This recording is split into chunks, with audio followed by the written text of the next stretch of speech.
ब्रह्मोपदेष्ट्रे मे गुरवे दैवताय च प्राप्याय प्रापकायास्तु नमः श्रीनिधये नमः।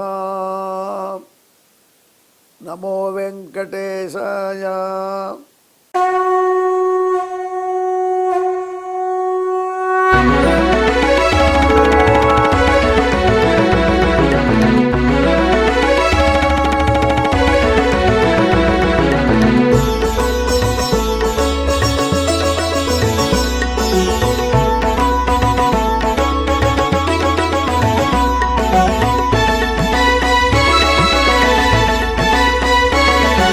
सहस्रनामं सहस्रनामं श्रीवेङ्कटेश सहस्रनामं सहस्रनामं सहस्रनामं श्रीवेङ्कटेश सहस्रनामं।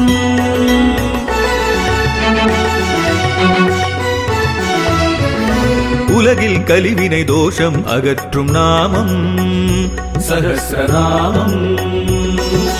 உயர்வுகளை வாழ்வில் அளிக்கும் நாமம் சஹஸ்ரநாமம். திருமலையில் தினம் அர்ச்சனை நடைபெறும் நாமம் சஹஸ்ரநாமம்.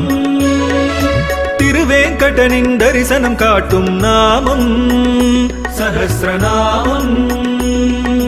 सहस्रनामं सहस्रनामं श्रीवेङ्कटेश सहस्रनामं सहस्रनामं सहस्रनामं श्रीवेङ्कटेश सहस्रनामं।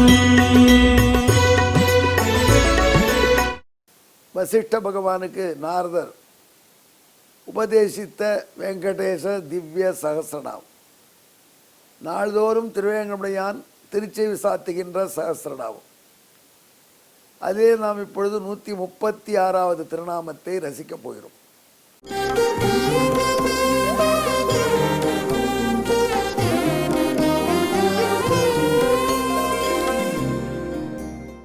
எங்களுக்கு வேதம் சொல்லிக் கொடுத்தார் ஆறாமதாச்சார், மேல்பாக்கம் ஆறாமதாச்சார் சுவாமி என்கிற மகன். வேதத்தின் பெரும்பகுதி தகப்பனாற்ற படித்த, சில பகுதிகள் மற்றவர்கள்ட்ட படிக்க வேண்டி வந்துவிடுது. ஏன்னா தகப்பனார்கிட்ட இருந்தவன் வேலைக்கு போயிட்டேன். அப்போ அன்போடு சொல்லிக் கொடுத்தவர் மேல்பாக்கம் ஆறாமதாச்சார் சுவாமி. அவர் சொல்ல ஆரம்பித்தால் பிழையே இருக்காது, தட்டுத்தடங்கள் இல்லாமல் சொல்வார். நான் அவர்கிட்ட கேட்டேன், இது எப்படி இப்படி படப்பாடம் பண்ணினீர்கள்? ஒரு ரெக்கார்டு போட்டால் கூட ரெக்கார்டு கூட கொஞ்சம் இருக்குமோ என்னவோ, தவறுமோ என்னவோ, அப்படி தவறே இல்லாமல் துல்லியமாக ஒரே ஸ்வரத்திலே பிழை இல்லாமல் எப்படித்தான் நீங்கள் சொல்கிறீங்கன்னு அவரை கேட்டேன். ஏன்னா நமக்கு இப்படி சொல்ல வரல. அதனால் அவர் சொன்னார், சின்ன வயதில் எங்கள் வாத்தியார் அங்கேருந்து ஒரு பிடி அரிசியை கொண்டு வந்து போட்டுருவார். போட்டுட்டு அவர் சொல்லி கொடுத்த ஒரு வேத பாட்டு, ஒரு பஞ்சாதி 50 பதங்கள், அதை சொல்லிட்டு ஒரு அரிசி எடுத்து வைக்க சொல்லுவார். மறுபடியும் இன்னொரு அரிசி எடுத்து வைக்கணும். அந்த பிடி அரிசியில் உள்ள ஒவ்வொரு அரிசியும் அங்கிருந்து இந்த பக்கம் வரணும். அது வரையும் சொல்லிட்டு போயிடுவார். அப்படியே நாக்கில் தழும்பேர் எடுத்துப்பா, அப்படியே செட் ஆகிடுது. அதனால் அப்படி தான் வரும் தப்பா. நல்ல வேலை நம்மளே ஒரு பிடி அரிசி கொடுத்து சொல்ல போனாரே, வாழ்க. இப்படி நாக்கில் தழும்பேறுவதுன்னா பதியணும்.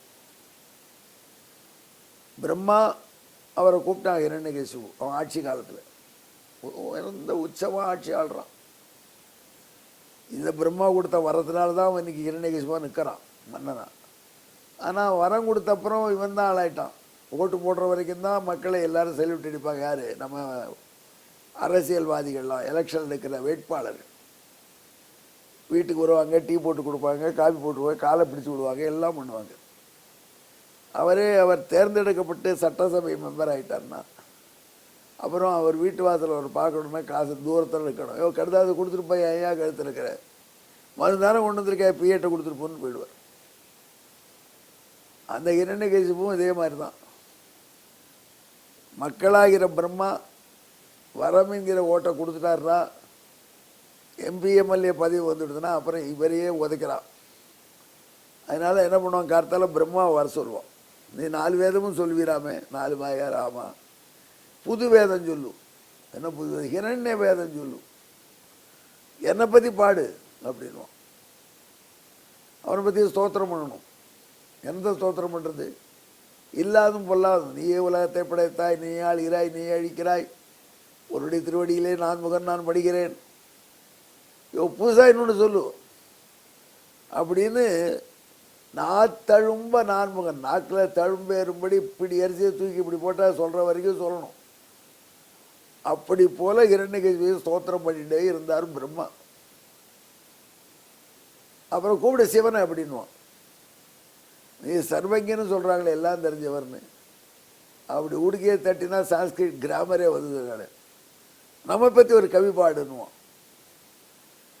அவர் பார்ப்பார் பிரம்மாவை, என்ன பண்ணி தொலைக்கிறது, இந்த மாதிரி வார்த்தை கொடுத்துட்டு இவன்ட்ட மாட்டின்றோம். ஆனால் சிவபெருமான் ஹிரண்யகசிபுவை ஸ்தோத்திரம் பண்ணுவார். இல்லைன்னா தொலைச்சி விடுவான். இவன் 2 பேர் கதி எப்படின்னா இந்திரன் கதி எப்படி கேட்கவே வேண்டாம்.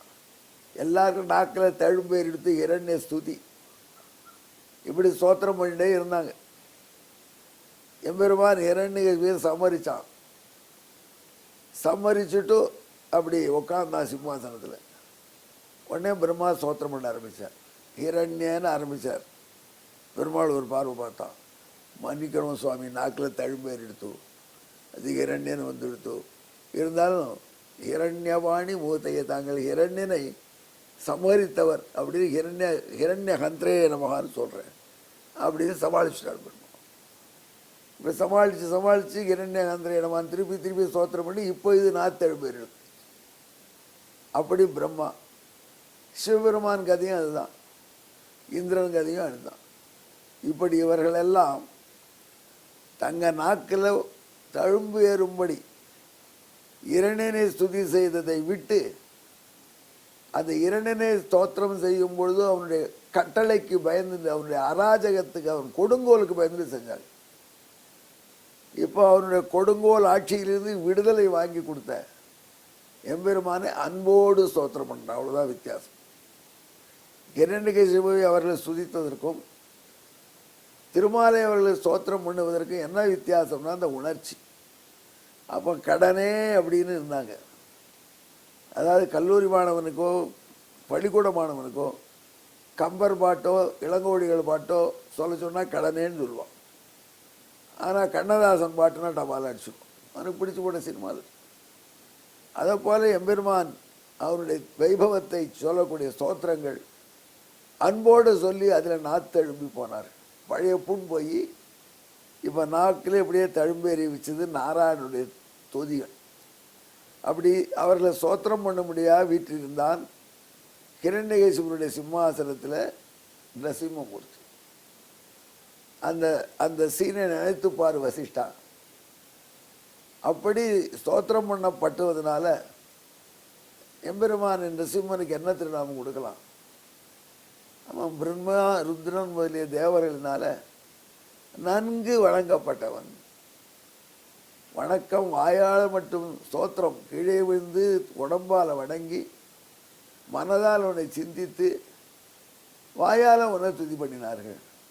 அப்படிப்பட்ட பெருமான் அப்படின்னு நினைக்கலாம் இல்லையா? அந்த நரசிம்மன் தான் நம்ம வெங்கடாச்சலபதி. எல்லாம் சந்தேகம் உனக்கு. ஆகையினால நரசிம்மனுக்கும் வெங்கடாச்சலபதிக்கும் பொதுவாக இருக்கக்கூடிய ஒரு கேரக்டரிஸ்டை வச்சு ஒரு விஷயம் சொல்கிறேன். இருவருமே பிரம்ம ருத்ராதி சம்சேவியர். நோலாதாற்றே நின்று நீலார் கண்டத்தம்மானும் நிறை நான்முகனும். எம்பெருமானே உன்னை பார்க்காம இருக்க முடியாதுன்னு பிரம்மா சிவெல்லாம் ஓடி வந்து காத்துட்டு இருக்கிறான். அவளும் கீழ் நிற்கணுமா? வேற வழியே கிடையாது. அந்த பெருமாள் வாசலில் எல்லாரும் கீழ் வழியாக தான் வரணும். அப்படி அவர்களும் துதி செய்ய நிற்கக்கூடியவன் திருவேங்கடமுடையான். இதுவரைக்கும் நான் சொன்ன இந்த கருத்தை உங்கள் நெஞ்சில் பதிவு வைக்கிறதுக்கு ஒரு வாய்ப்பாடு சொல்லணுமா இல்லையா? சொன்னால் சௌக்கியமாக இருக்கும். சொல்லுவோமா? சொல்லுவோம்.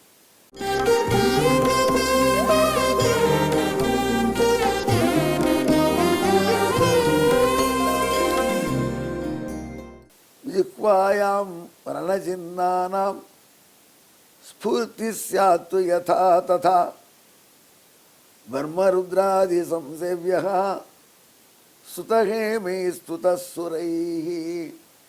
ஹிரண்யனையே துதித்தவர்களாயினால பிரம்மா சிவன் இவாளுக்கெல்லாம் ஒரு பேர் மக்கள் வச்சா ஸ்துதகேமர்கள், இரண்யன் புகழ்பாடும் கூட்டம்.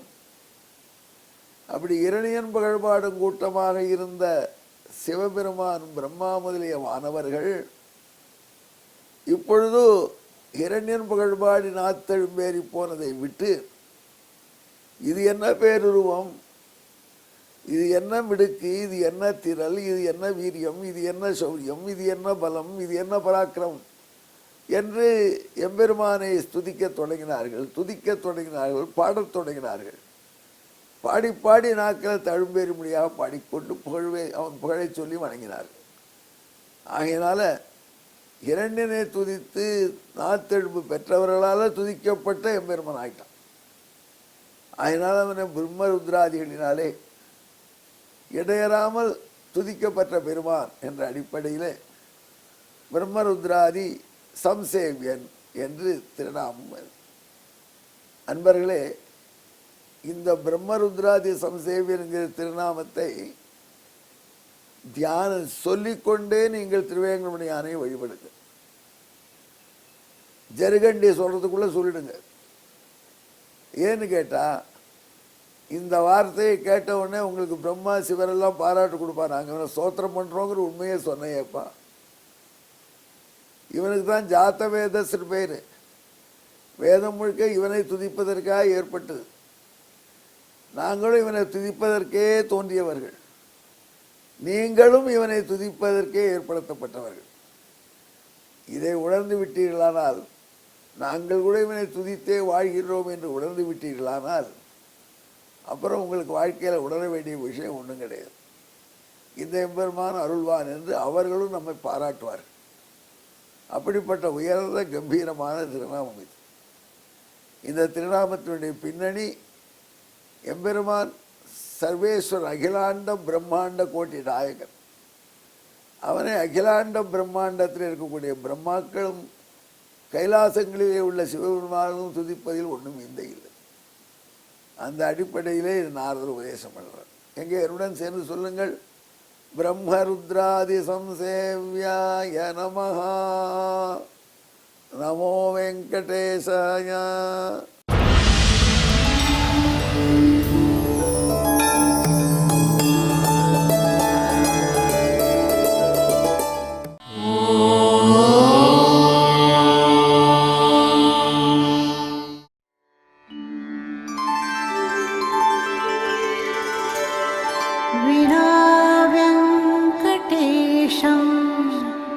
ननाथो ननाथः सदा वेङ्कटेशं स्मरामि स्मरामि. हरे वेङ्कटेश प्रसीद प्रसीद. प्रियं वेङ्कटेश प्रयच्छ प्रयच्छ.